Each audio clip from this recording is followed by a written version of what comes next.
time you looked at someone doing something strange, something out of the normal, and you cringed, you had secondhand embarrassment for something someone else was doing. You maybe went back to your partner, your friend, your parents, whoever it was, and told them how weird it was. Maybe you laughed at it.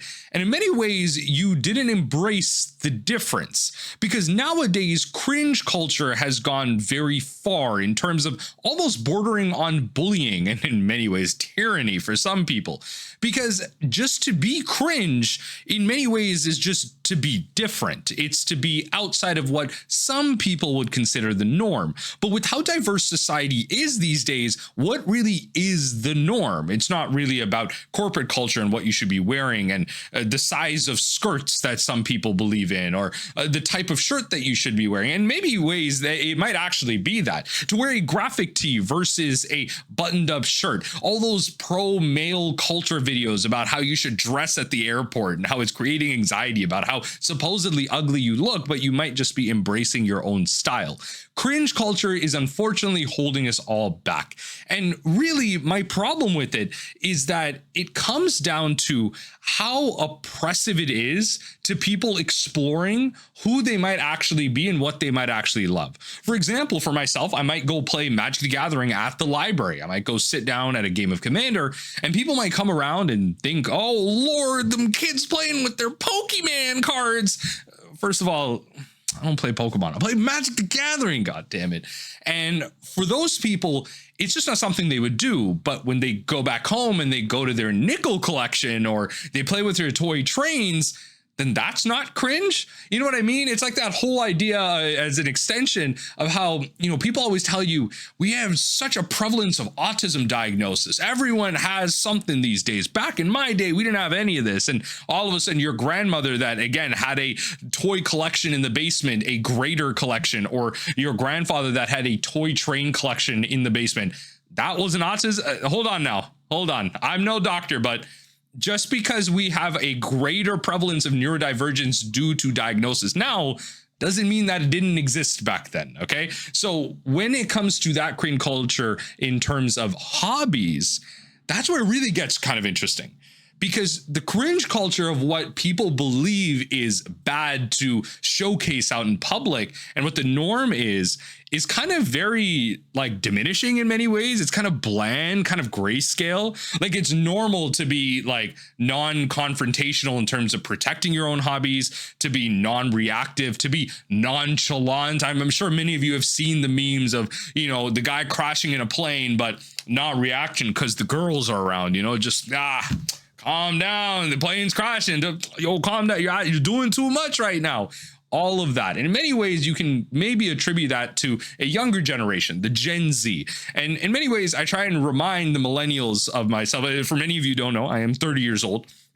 So on the cusp of being that millennial, I try and remind them that the generation below you will always make fun of you, right? Just as how we make fun of the boomers and how their trademark is, kids don't want to work these days. The millennials, they don't want to work hard. And oh Lord, every time my parents say that to me, I shut them down so quick. It's just absolute uneducated loser statement right there. And in many ways, I might feel the same way about the way Gen Z goes about it. The way my little sisters and everything, some of my even smaller cousins, the things that they're learning in school, how I feel about the lack of phonics in school and all that stuff is a whole different topic. But the whole cringe thing is with Gen Z because of how on the internet they are, how online they are, and how we need to touch grass and all that stuff. All these things that come out of TikTok and our current modern day social media is very different. What we believe to be normal is so transient. It changes from day to day. It's not about Facebook statuses and Instagram posts anymore. It's about the TikTok video that you saw once, but now everyone is seeing a week from now. So when you go to show it because you haven't been on TikTok for the past couple of days, your friends are all like, yeah, I've seen that. Don't worry, you're behind. Unk status, something like that. But we're forgetting to enjoy the things that we're getting. We're forgetting to enjoy the fact that our friend is engaging with us. They're showing us a post that we may have already seen. It may just be better in general to pretend we did not see that and engage with them in that moment and talk about, hey, actually, that might be related to something I also saw as well. Let me show you that. And you get a sense of camaraderie immediately in that. And then maybe even in the society as a whole with that, playing Magic the Gathering. At the library example, you might remove yourself from a conversation you could have about learning about something and walk up to that group and say, hey, what are you guys playing? I've never seen anything like this before. My kid plays Pokemon cards, but those aren't Pokemon cards. And the people playing might say, hey, well, actually, this is Magic the Gathering. This is a whole other card game. And that just might be the interaction, but it opens yourself up. That nothing might come of that. Not every conversation needs to be a job interview or a potential for you to just win $1 million. But it's about community building, right? How everyone these days wants the benefits of a village without participating in one themselves, without, going about the inconveniences of the world, asking your friend to go on a grocery store run with you, even though it's inconvenient, it's a way for you to be a part of your community. And how many people come to you and say, oh, it's so hard to engage with people these days. It's so hard to do this and do that. And in many ways, that is true. It's hard to engage in what many people are doing. It might be easier because you feel like it's easier, but that's because what you are engaging in, you have more mental capacity to do so. I feel like it's easier to play and watch Magic the Gathering than it is to get into a whole new video game, than it is to get into Rainbow Six or some type of competitive online game, or even just play World of Warcraft. I may not have the time for that, but I do have time to get into a new Magic format because the onboarding is a lot lower. And so when it comes to hobbies like that, we see how the divide starts to come into place with these hobbies, how it's harder to engage with other people, our friends that might be in different parts of the world. Like they are, I have a friend right now who's having a kid. I have a friend right now who is working full-time in person, but traveling like upwards of an hour to 2 hours commuting back and forth. And I have another friend who works kind of unstable hours in the sense of, they only really know their schedule a day or two before, but it's still full-time work and it works for them in terms of paying their bills. And so it's hard to get everyone together. We try to find 1 to 2 hobbies, but even then in that, I personally still do feel alone because I have the time to engage with my hobbies and these people more often. So I do myself a bad job of engaging with them as well. I could also be texting them. I could also be messaging them, sending them something every so often, having a laugh, and these small moments building up a community.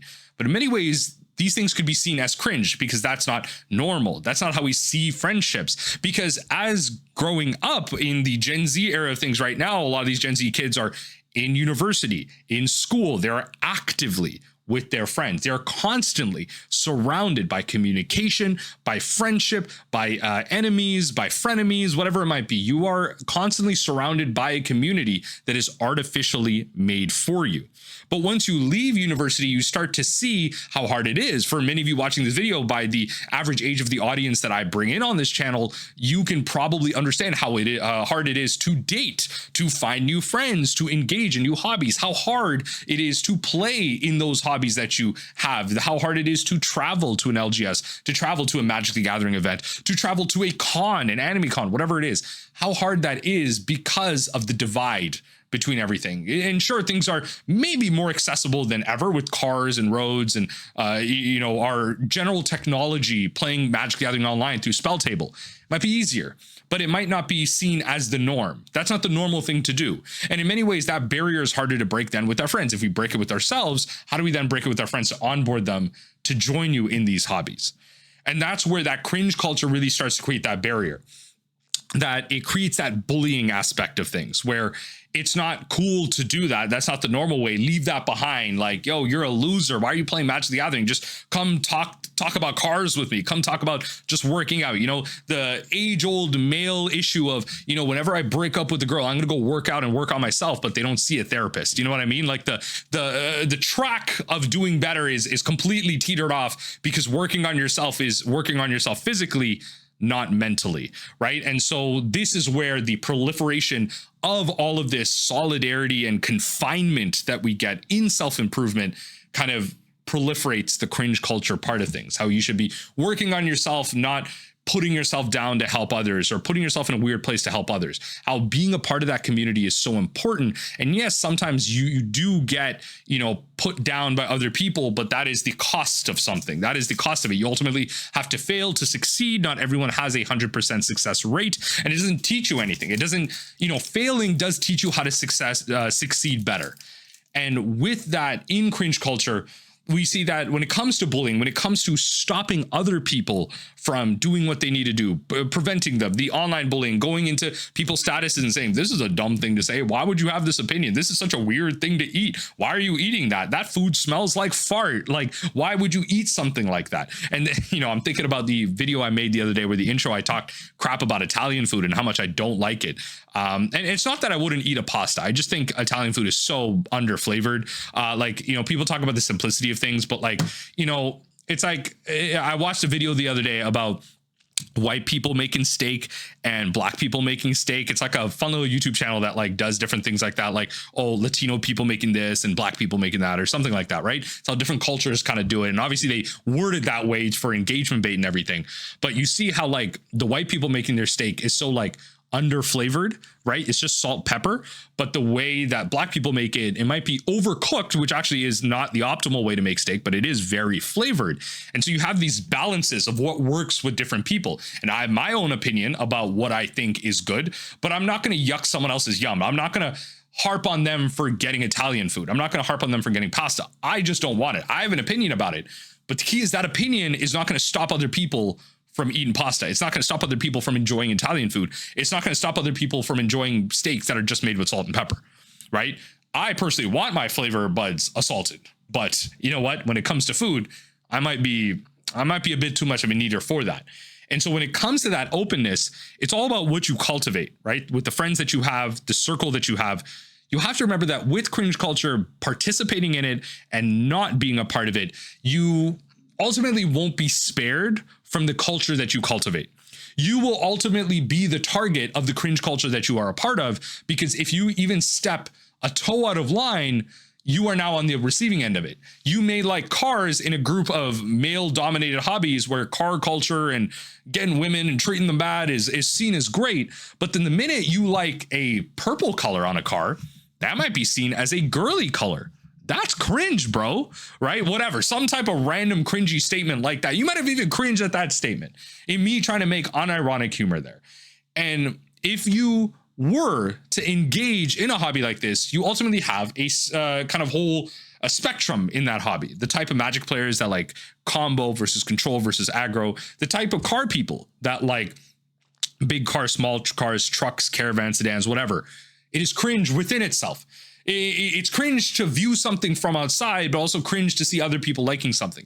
It's just gatekeeping. It's just preventing people from enjoying what they have, because there is hate within fandoms. There is hate outside of fandoms. There is dislike of everything. It is apparently just intellectual to be a cynical person, to not trust other things, to just have constant awareness of everything. And I don't know about all that, but not going the mile and not giving yourself that trust and trying something is holding you back from potentially discovering something that could be really amazing for you. Could be that next step in your personal evolution of trying to find something great and find something really cool.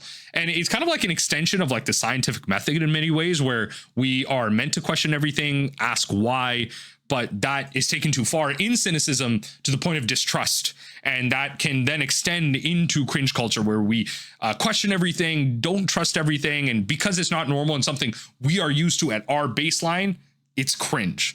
And that is where ultimately like my video kind of lies there. I don't have too far to take it. It's just a general discussion of why I don't believe cringe culture is actually helping society. It's holding us back in many ways. It's preventing us from enjoying our hobbies, and it's preventing us from actually evolving past some of our hobbies, right? Different things becoming more available because certain things are only part of a niche, but then we find that niche kind of cringe, so we're not going to bother with it. You know, driving manual versus stick shift in cars. I keep using car examples, but maybe it's because I think car culture is cringe, because it's just like a very male dominated thing. I don't know. Maybe that's my own biases coming through. So definitely acknowledging some of that. But regardless, cringe culture is something that maybe the kids do now, but it's infecting the older adults in many ways, the ones that are on the internet at least. And in some ways, it might actually be a part of all generations. We just word it differently. We go about it differently. We view differences in other people differently, and we express it ultimately differently. But the result afterwards is the same. It's putting people down, it's holding people back, and it's just creating a negative stain on your relationships with people, your lack of ability to connect, and it separates you from people that you might actually have a great connection for. Let me know what you think of the app down below. Let me know how you feel about cringe culture in general. And honestly, how do you deal with differences in people? Do you have an awareness of the cringes that you have, the disbeliefs and the separations you have from different hobbies that you come across or different state of minds? How do you tackle that? You know, that wasn't the point of this video, it's just an exploration of it. But let me know how you feel about the culture and the community that you cultivate. Are you actively making moves to curate a community around you that is accepting, or do you try and wall yourself off because of your own personal biases? I'd love to hear your thoughts down below. And honestly, at the end of the day, I hope all of y'all are just having a great day.